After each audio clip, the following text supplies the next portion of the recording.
and welcome to Living in the Loire. I'm Rebecca and I live here with my husband and 2 sons. We moved to France in 2020 in search of a more simple life and are creating a homestead here.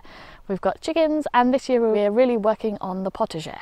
My first job for today is to rectify a situation with the sweet corn. Now ideally sweet corn should be planted in blocks rather than rows because it's wind pollinated. However, that just doesn't really work with the space I've got here this year. So we'll see how we get on. It's a bit of an experiment. If it doesn't work, it doesn't work. There is one thing that we can change. I discovered yesterday that you shouldn't put different types next to each other because they can contaminate each other with the pollination. And I did put some popcorn variety on the end of the sweet corn. So I'm going to take that out now and put it in a different bed so that we don't get any contamination.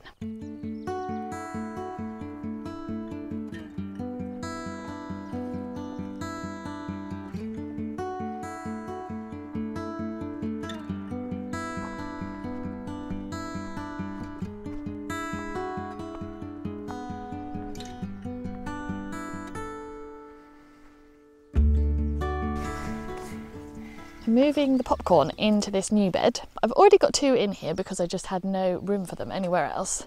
So we'll put them in. I'll try and do it a bit more blocky, but there's only going to be 6 of them. So I still don't think it's ideal, but like I say, we'll see what happens. It's an experiment. It's a learning curve.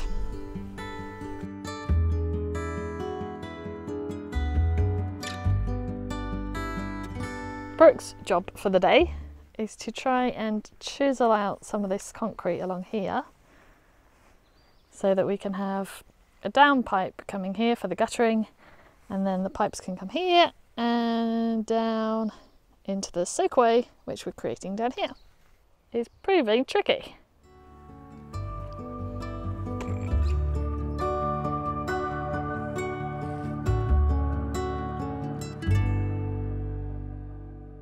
I'm planting the chillies out here today. I'm doing them in with the watermelons. I don't think that's a classic combo, but as with everything, it's a bit of an experiment. And my thinking is that the watermelons will go along the ground, so they'll provide cover at the base, and the chillies will go up more. I was worried about the top of this one being knocked off in the wind the other day, but actually I then saw a video where someone intentionally cut the top off of chillies because it made them bushier and therefore produce more fruit. So there we go. Again, it's quite a big one actually, isn't it? It's going to need a bigger hole.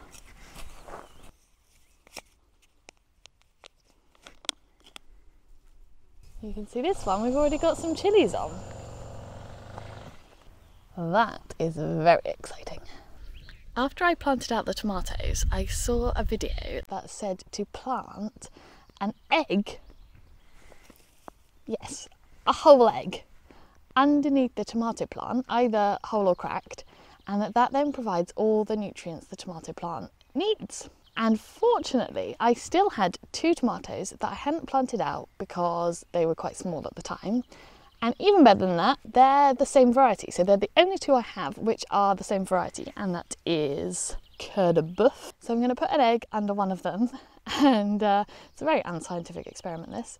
I'm going to put an egg under one of them and we'll see if we get more tomatoes from it. Just planting out those tomatoes, I'm really happy with how moist the soil is at the bottom. That's since we put in the new irrigation system. Like I say, I didn't water yesterday at all and it's really damp down there. So that's working really well, and clearly the mulch is also helping to really keep the water in. With things like tomatoes, melons, the bigger plants, it's easy to plant them right next to the drip hole and line them up like that.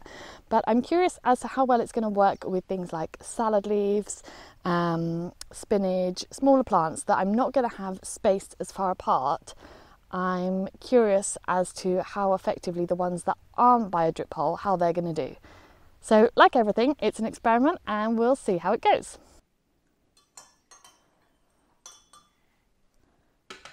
This is my homemade solution of 1/4 of an aspirin tablet dissolved into ½ litre of water, and I'm going to spray it onto the tomatoes and the peppers and maybe the chillies as well.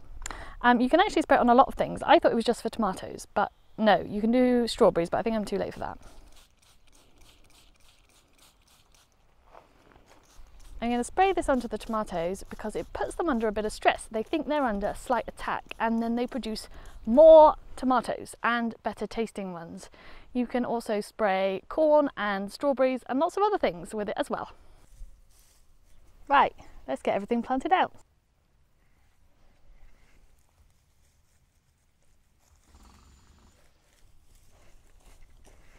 In this bed we already had radish and spinach planted out, and now I've just planted out some rocket, some radicchio and lots of beetroot.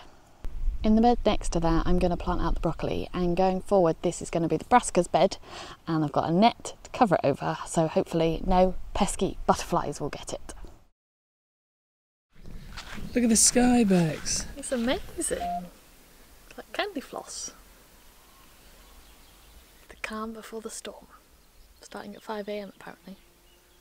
We'll see.